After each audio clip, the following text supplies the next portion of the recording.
Bali makakapag-extra na naman ako ulit ngayon sa ibang hotel. Day off ko kasi ngayon, kaya yun, may nag-message sa akin na available ako ngayon kung gusto ko mag-extra sa ibang hotel. Kaya yun, sabi ko, okay sige, walang problema. Available naman ako ngayon, kaya yun, mag-extra ako ngayon sa ibang hotel. Ngayong hotel na to, hindi ko pa siya nagawa ng video. Bali first time ko lang pupunta doon, hindi ko alam yung kung ano yung itsura ng lugar nila, anong klase ng hotel, kung ilang star, kung ano yung klase ng galawan nila doon. Pero yun, mula sa amin hanggang doon sa hotel na pag-extraan ko ngayon, mga nasa 35 minutes pagka gumamit ako ng metro. Yun, pero pagka gumamit ako ng trottinette, ayan yung trottinette ko, ayan. Pagka nag-trottinette ako, abutin lang ako ng mga 28 minutes gano'n papunta doon sa hotel na pag-extraan ko ngayon. Papunta doon sa hotel, bali madadaan na itong spot na to dito sa Concord. Ito rin yung isa sa mga dinadayo din ng mga turista dito pagka may napunta dito sa Paris. Isa din tong Concord sa spot na pinupuntahan ng mga turista rito. Ayan.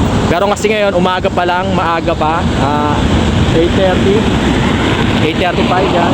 Kaya ayan, papakita ko sa inyo yung nasa paligid ko ngayon dito sa Concord. Yan yung parang tori na yan. Ayan yung spot na pinupuntahan. Pero isang buo to yan, lahat yan. Yan. Umaga kasi ngayon kaya wala pa masyadong tao, pero pagka makikita mo yan dyan, marami mga nakatambay dyan na nagpipicture. Yan. Bali pala tong spot na to, para tong yun, nasa gitna. Ayan, pa ganyan. Tapos yun, kung napapansin nyo, parang ayun yung parang nila Kapitolyo. Ayan, yung lugar na yun. Ayan. Ito yung spot, pakita ko sa inyo.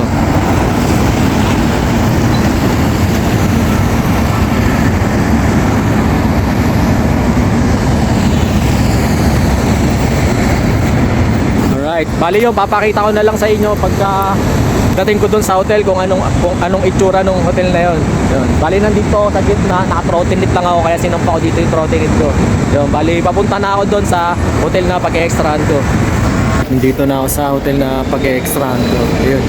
Medyo naligaw ako kasi sa iskinita na to madaming pasikot-sikot kaya medyo naligaw ako. Pero ayun yung hotel na pag-extraan ko. Ayan.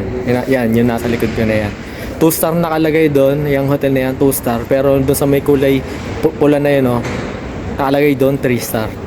Pero siguro nanggaling siya ng 2-star tapos na-upgrade siya ng 3-star. Ayan. Alright, bali yun, papasok na ako sa loob. Sige, papakita ko sa inyo kung ano yung itsura sa loob ko, paano yung galawan doon, kung ano yung itsura ng room, ng toilet, ng ambience doon sa loob. Papakita ko, tsaka kung ano yung mga pwede kong mapakita. Yun, sige, pasok na ako sa loob, pakita ko na lang mamaya. Alright. Alright, bari yan. Dito ko muna pinark yung aking trottinette. Ayan, yung service ko. Yung trottinette ko, dito ko pinark sa loob ng hotel sa may pinaka-tambayan. Ayan. Yun, bali ko pa na ako sa loob. Ano yung tour? Papakita ko na lang. Ayan. Bali yung trottinette ko.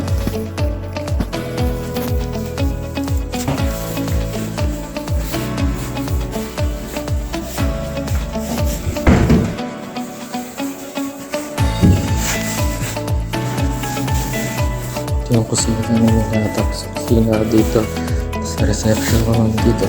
Ayan. Ayan. Ang trottinette ko dito sa yung tsura ng room sa toilet. Ayan. Ayan yung isa sa mga room dito.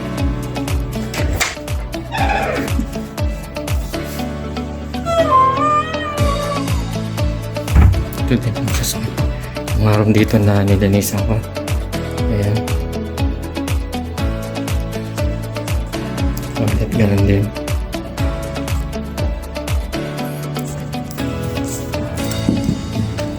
Ayan na same.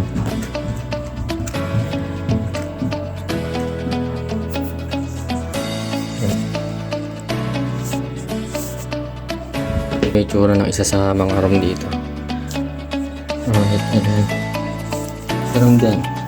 May bulb din para sa mga importanteng gamit, passport, document na gusto mo ilagay dyan, alahas, ayan. Lagyan na ng sapatos o kung anong pwede mo ilagay. Meron dyan, tapos hangiran. Ayan yung itsura. Yung sa area dito. Tapos yung ambience. Yung nabuksan. Bali yung ambience. Ayan dito. Ayan yung itsura. Ito ako sa likod. Bali ayan yung building B. Yan. Bali dyan ako una naglinis. Tapos nandito ako sa building A ngayon. Para sa first floor na room na nilinisan ko. Tapos yan. Doon nakapark yung trottinette ko dyan sa baba. Sa parang anuhan nila. Ayan. Bali tawid dun sa kabila. Yan nakapark yung trottinette ko sa may payong na yan. Yan. May tsura. Toilet. Ayan. Okay. Labas nila.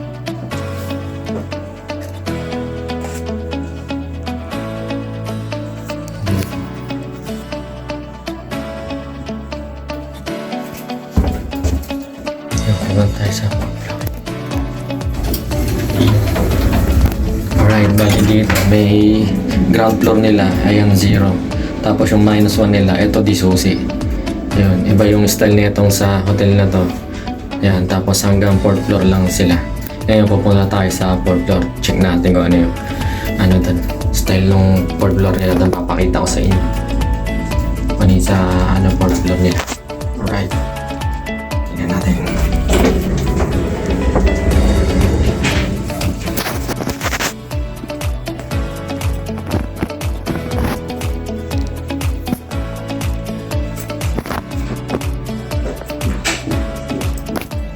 Nakakabang tayo.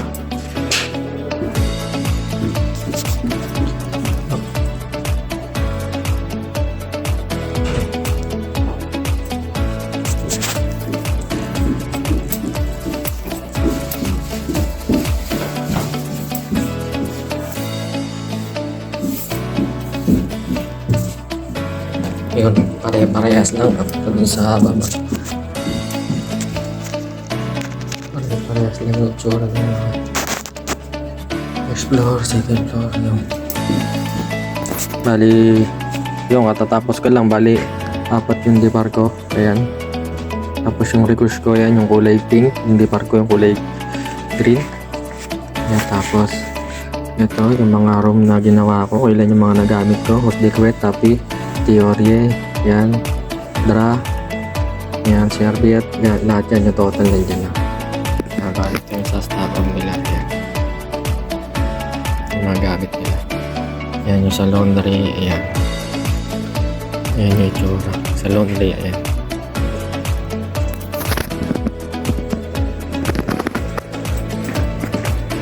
Tapos yan, sa mga marumi nila, ito. Ayan. Yan, bumabagsak. Diyan bumabagsak lahat ng mga marumi nila. Yan dito. Yan mga bagong deliver. Yan. Alright. Yung trottinette ko dito sa nakasa. Okay. Yun. Buksan ko na. Alright. Yung trottinette ko ayun.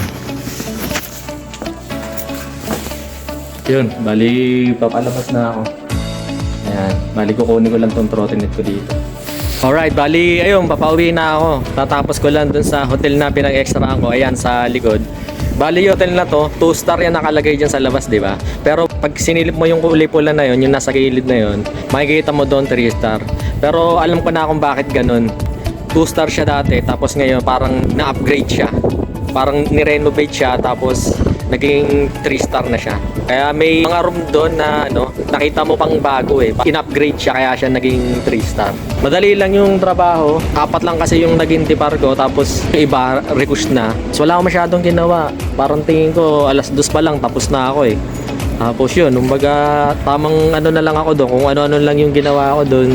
Hanggang tapos 3:00, naghintay na lang sila ng oras. Yun, bali ang ginawa ko, hinintay ko na lang silang umuwi. Kasi dito sa hotel na to, pagka natapos ka na, pwede ka nang mag-relax. Tapos kahit wala pa yung oras ng uwi mo, basta tapos na yung mga room na naka-assign sa'yo, pwede ka nang umuwi. Kaya yun sila, lumabas sila siguro mga 3:30, 4:30 pa yung out. 3:30, nagsipaglayasan na. Kaya yun, nung lumaya sila, tsaka na rin ako lumabas. Kasi nag-aalangan nga ako, gawa ng bago lang ako dito sa hotel na to, kumbaga extra lang ako. Kaya nagtataka ako, kung paano magiging ano ko doon kasi 4:30 pa yung out ko eh. Eh ngayon, alas 4 pa lang. Kumbaga, nung lumabas sila ng 3:30, ako muna, nagpaano muna ako doon. Tumambay muna ako saglit hanggang sa umalis na sila. Yun, tsaka na ako lumabas. Pero wala akong pinirma ang kontrata eh. Kumbaga, ayun yung pinagtataka ko doon. Siguro isesend na lang sa akin yung kontrata ko. Tapos pipirma ko na lang siguro. Ganun. Gaya nung sa ibang hotel na napag-extrahan ko. Minsan ganun eh. May dumadating na sulat sa akin. Tapos yun, yung kontrata ko doon. Tapos yung pinipirma ko na lang. Ali, ayun, papauwi na ako galing doon sa hotel na pinag-extrahan ko. Dadaanan pala itong Eiffel Tower dito nung binaybay ko yung papunta doon sa hotel na pinag-extrahan ko ngayon. Pero nung umaga, ang pinakita ko yung sa Concord. Ayan yung itsura niya. Oh. Diba? Kita ba? Ayan. O tingnan yung spot yung mga nasa paligid ko. Atake. O diba? Ayan yung spot oh.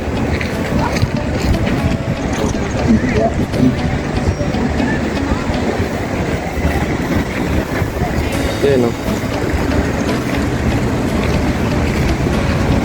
Angas men, dami rin tao. Yan o, yung pala yung tsura niya. Alright. Diyan ako dumaan eh, dito sa way na yan o. Kaya pag ganun o. Tsaka ngayon, dun pag ganun. Yung hotel na pinag-extrahan ko, pag ganun. Tapos ngayon, nung pauwi na ako, yun, dito rin ako dumaan. Kaya andyan din. Tapos yun, nung pag ano ko, tsaka ako pumihit dito. Yun, para tignan to na yung view nito. Dito naman sa kabilang side. Yun. Bali na daanan ko siya dito sa kabilang side na to. Pagka napunta kami dito, yung marami talagang tao, doon sa kabilang side, yung may mga picture ako doon dati. Doon sa kabilang side naman nito.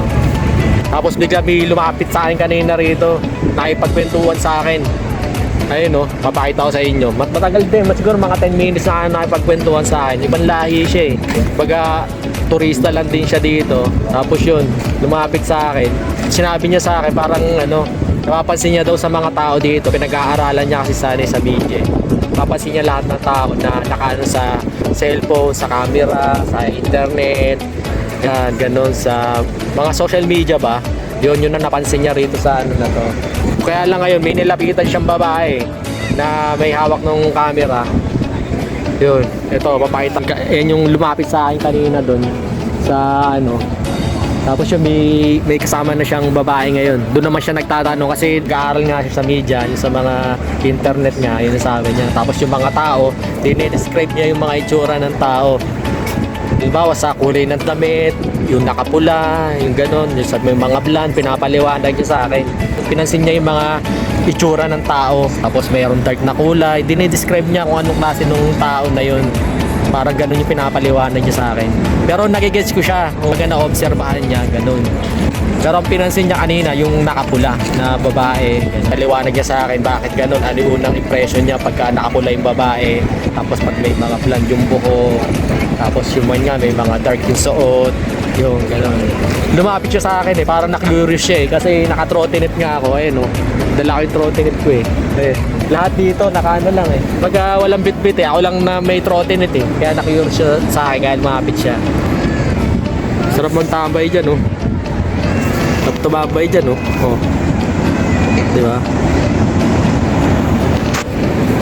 Alright yun, bali dito ka na sa tapusin. Kung nagustuhan nyo yung mga video na ginagawa ko regarding dun sa mga hotel na pag-extrahan ko, baka pwede nyo pakilike at subscribe nyo na rin para pagsuporta sa mga susunod na video na gagawin ko pa. At salamat na rin sa pagtapos ng video na to dahil naniniwala ako na ang taong may pangarap hindi magpapaawat. Kaya hanggang sa susunod ulit, salamat. Kabayan, hindi papaawa.